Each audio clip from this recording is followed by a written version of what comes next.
Ladies and gentlemen, Eagles Nation, buckle up because if there's one thing that gets the blood pumping in Philly, it's the grind of game week. And right now, as we stare down week 5, it's the injury report that's got us all holding our breath like we're waiting for Jalen Hurts to thread that needle on 4th and long. Imagine this: Lincoln Financial Field, the Link, roaring with 70,000 green-clad warriors chanting, "Fly, Eagles, fly." But what if key pieces are sidelined? That's the drama unfolding today, folks.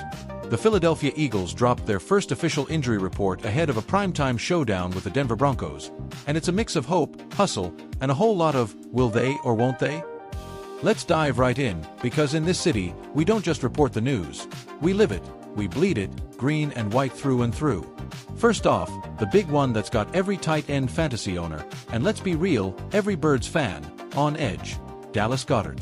The big man from South Dakota State, our 6'5" mismatch nightmare for defenses, sat out Wednesday's practice entirely. DNP, knee issue. Now, rewind to week 4, that gritty 20-17 nail-biter win over the Tampa Bay Buccaneers. Goedert took a hit that looked like it could have been straight out of a Rocky montage. Banged up, limping off, but gutting it out for a few catches. Word is, this might be a tweak to that same knee that shelved him back in week 2 against the goddamn Falcons. Remember that? Philly was up big, but without their security blanket over the middle, the passing game felt like trying to navigate I-95 during rush hour. Is it load management from Nick Sirianni and that brilliant staff, keeping their Pro Bowler fresh for the long haul? Or is it something stickier? We'll know more by Friday, but if Goedert sits, get ready for a tight end trio that's got some upside but zero star power. Grant Calcaterra, the Utah product who's been a reliable backup, Cameron Latu, that speedy rookie from Alabama looking to make waves, and Keelan Grandson, the vet from Notre Dame who's all heart and hustle.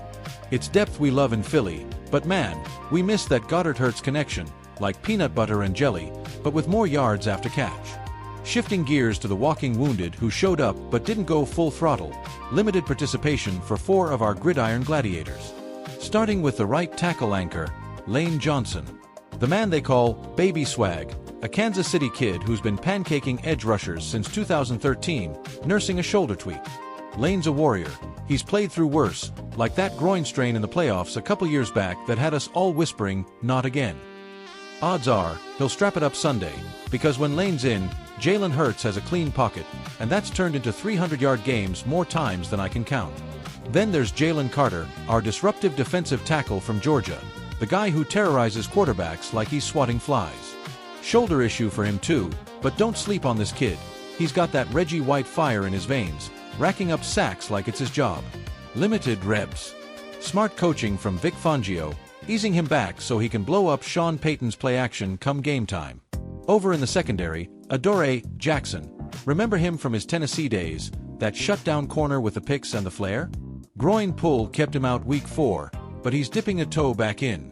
Fangio dropped a nugget yesterday. They might roll with Khalil Ringo, that Georgia Bulldog rookie who's been balling out as CB2, picking off passes like it's candy.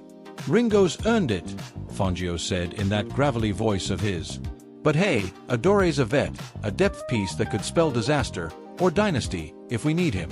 And finally, Nakobe Dean, the linebacker from Georgia who's been MIA since January. Knee rehab turning into a saga longer than an Eagles-Cowboys blood feud. He practiced for the first time in months. Limited, sure, but it's progress. With Zach Bond and the breakout Jihad Campbell owning those starting spots, no rush here. Dean's got that sideline-to-sideline range, reminiscent of the great Zach Thomas, but after 9 months off, it's ramp-up city. Smart play, giving him time to marinate. Oh, and a quick sidebar on the special teams front. Our long snapper, Charlie Hewlett, hit the IR list. Yeah, you read that right. The unsung hero who snaps those perfect spirals to Jake Elliott for those clutch field goals? Out for the count. Eagles surprisingly tapped a new guy. Rumors swirling it's a street free agent with some college chops. But in a league where a bad snap can turn a win into a hoopsie, this one's got me eyeing the punting game extra close. Remember Super Bowl 52? That Nick Foles magic. But it started with flawless ops from guys like Charlie. Here's hoping the replacement channels his inner John Dorenbos and keeps the chain moving. Now, let's zoom out to the mile-high menace, the Denver Broncos. They're coming to town mostly intact, which means trouble. Save for Dre Greenlaw, that former 49er linebacker who's been a thorn in our side since the NFC Championship heartbreak, who's rotting on their IR. Good riddance, the guy's a tackling machine.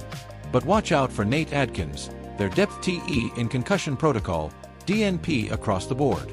Limited for speedster WR Marvin Mims Jr., hip and ankle barking after a big week 4, and Jonah Elliss, that edge rusher from Utah with a family pedigree, ribs acting up. On the flip, Nick Bonitto's full go despite a wrist wrap, and Alex Singleton's thumb ain't slowing him, full participation.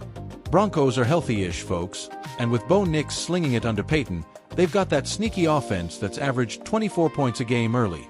But Denver's defense ranks 22nd against the run. Hello, Saquon Barkley. If our O-line holds, it's touchdown city. Let's get analytical here, because I live for this stuff. Tactically, Goedert's absence, or even limitation, shifts everything. Hurts loves dumping it to him on play action, opening up Devonta Smith and A.J. Brown deep. Without Dallas, expect more 12 personnel looks, heavy sets to grind the clock against a Broncos D that's gassed late. Remember 2017, that Super Bowl run? We leaned on tight ends like Trey Burton for those sneaky yards.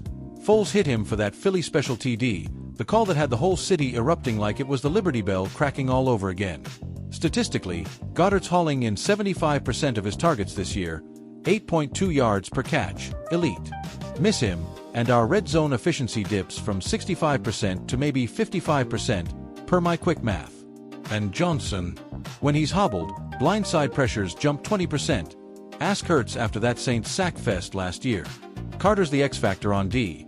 His 2.5 sacks already lead the team, and against a Broncos line that's allowed 18 pressures, he could feast like Dawkins in his prime, sacking QBs left and right. Historically, this Eagles squad?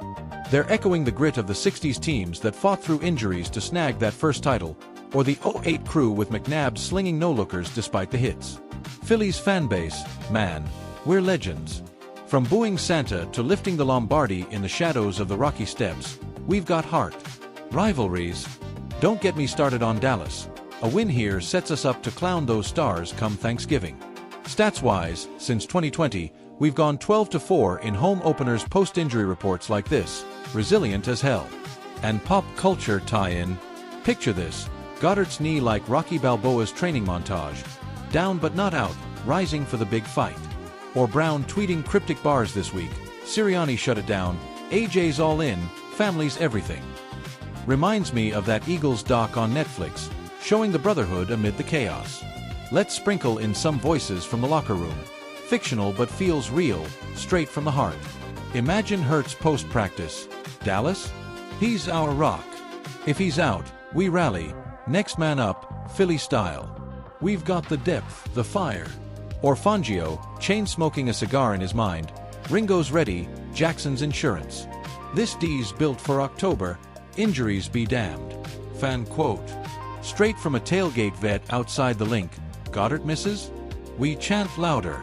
Fly, Eagles, fly. Ain't no knee stopping destiny. Looking ahead, predictions. Eagles by 7, Hurts over 250 yards, Barkley 100 plus on the ground. Goedert questionable, plays limited, 50% chance. Playoff implications? We're 3-1, Broncos 2-2. This win locks NFC East lead over those smug Cowboys at 3-1 themselves. Draft. Nah, we're Super Bowl or bust, echoing that 17 magic when we shocked the Pats. But if injuries pile, watch the trade deadline. We could snag a TE like Hunter Henry for pennies. Eagles Nation, this is why we love it. The uncertainty, the comeback stories, the green wave crashing down on intruders. Tune in Sunday, crack a yangling, scream till your voice gives out. Follow for more breakdowns, because we're in this together. Fly, Eagles, fly. Let's get this dub and keep the dream alive.